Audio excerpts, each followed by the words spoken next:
termiņu, tad man tur ir jāsavad viss ar homologācijām, arī beņķis, sicis un visu. Nē, karkas atsevišķi homologācija, tas ir certificēris. Tas, kurš viņu uzstādīs, viņš tur paņem kaut kādu naudu. Nē, te būs ir vienos, tā kā visā Eiropā būs tāda grāmata vesela, tur ir vienā formātā. Par to ir tik jautājumu. Nu, Zienis te uzliks pa 25 lētu.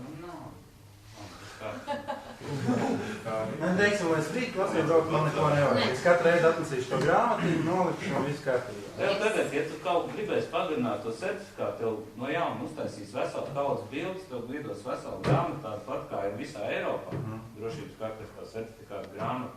Un viņi tev būs derīgi uz kaut kādiem, 5 gadiem taču. Tas jau ir viņš maksās kaut kāds, kad es nezinu. Man mašīna ir jāatvelk uz vietas. Vai nu arī tad atbrauc tas cilvēks un to izdarās. Nu jā, un man tā sporta pasta ir jāpārreģistrē uz sevi. Tu vārdoji. Ja jāatjauno. Pēc rītam tev nevajag atjauno. Šī gadījumā tev vispār nekāda.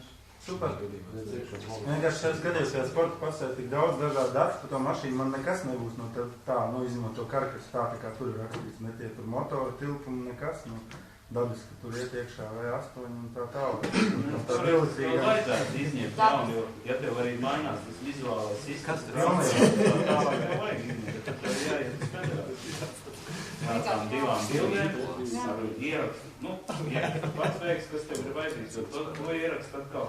Tas ir mans interesē tikai pakarināt to pārkārtas. Ja grib tikai izmanīt to tekstu pastadas, jo citādi viņš nemaina neko. Sarunāt aizies, sarunāt, ka viņš veids izmaiņas ar bildēm un tilpumiem.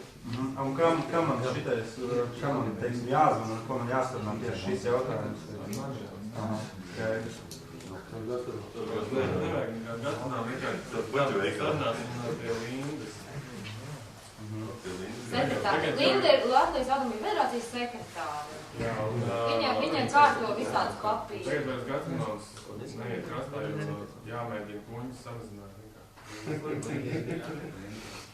Šitas jau nav federācija, jo federācija tur galā ir. Tur tam neizsūstīt par uzstāciju. To vajag zināt. Nu jā, tas nodarīja. Tur ir viss plāksnīts uz viens tālāk. Tur nāca augšā tev vajag.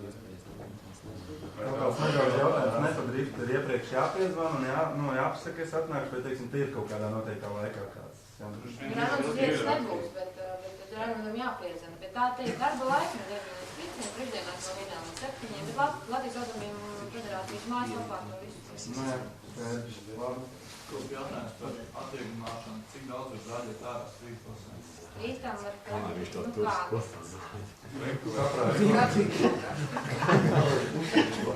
Kārtīgi pēc trasē nelaidīs. Pakliem bagžniekam tur visus tos dzelžus un pakliem.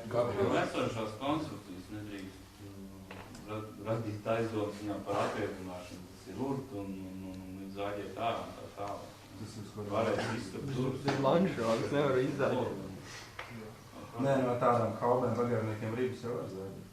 Protams, viņas ar arī uz plasmas mainā. Spādas varbūt. Bet tu nedomā gadījumā tās rības, kas ir aizgurētas?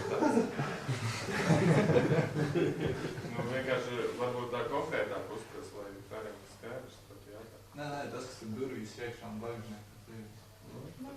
Lanžurāns nevar zaļot. Saunis,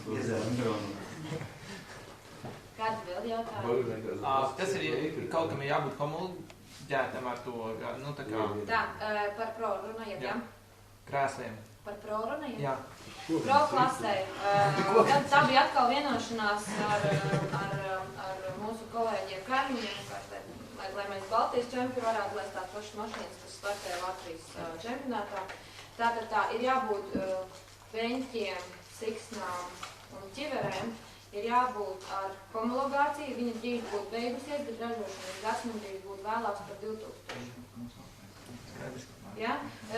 Un jostām ir jābūt 5 punktu. Tas ir viņām jānāk ir arī pa vidu cauri. Jā. Tas pro. Jā, prokas. Kas tur bija beņķis, siksnas, Ķivere. Kombinācija arī. Kas? Kādu kombināciju? Kas? Izlasē noteikti. Es zinu, kas tur rakstīts. Un visam varbūt beigusies homologācija? Pārbūt beigusies homologācija, bet ražošanas gads ne vēlāk par 2000.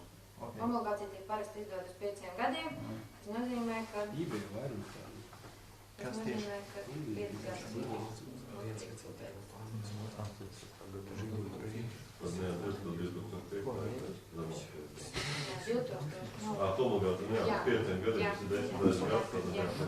Tad sanāk, ka, lai pro klasē piedalītos, vajag certificētu karkasu. Šitās te visas lietas, kuras nepārsniedz 5 gadu vecumu. Un viss. Un sporta pārs. Mašīna arī. Nē, jā, es saprotu. Teiksim, tāda notiek. Neaizmirstiet kombinācijas. Kas ir kombinācija? Jā, strīt klasē būs kombinācija nepieciešams. Strīt klasē nav obligāti, protams, ir ieteicams. Bet pro klasē tas būs obligāti, jā. Pro klasē drīkst izmantot arī kartingam paredzētos, bet tad ir jābūt pilnam apakšā veļas komplektam. Tā arī Kristians neatbildēs. Apakaļpusīs, zeķipusīs. Teiksim, būs rīt vasarā pēkšņi izdomāju pro klasē, kad es braucu. Kas tad tieši man atšķirībā, kas tieši ir vajadzīgs? Ok, es sapratu, ka šitās visas lietas, ko teica, jā, to ķīveri, tos viss ir beigušos analīzes. Tavs ekipējums, cimdi, zābaki, kombinācija, tieši to kombināciju tagad runāju, ka drīkst būt arī kartīgam paredzētas, bet apakšā ir jābūt pilnajam, garajam veļas komplektam. Zeķi ir jābūt galvā. Un tieši mašīnai vēl kas? Tieši mašīnai nekas, es saku, nedrīkst būt nosūšotie logi, bet tu palasi tos tehniskos noteikumus. Tur gan ir diezgan daudz un dikti ir aprakstīts, bet ir vērts izlūties caur, tad būs lielāks pētījums. Ja tev ir kaut kādi jautājumi, Latvijas Automobiļu federācijas mājaslapā ir arī karīšu numurs. Iezem karīšu. Jā, labi, es tā darīju, bet vienkārši skatījos, kad tajā, tas bija pagājuši vēstpie, bet tas pirmais, kad vēl nebija pro klases, un kad iznāca tas pro klases drifta nolikums kaut kāds mistiskais no kaut kurienes, tad vienā tur bija tāds kosmos sarakstīts. Kāds kosmos? Tur bija...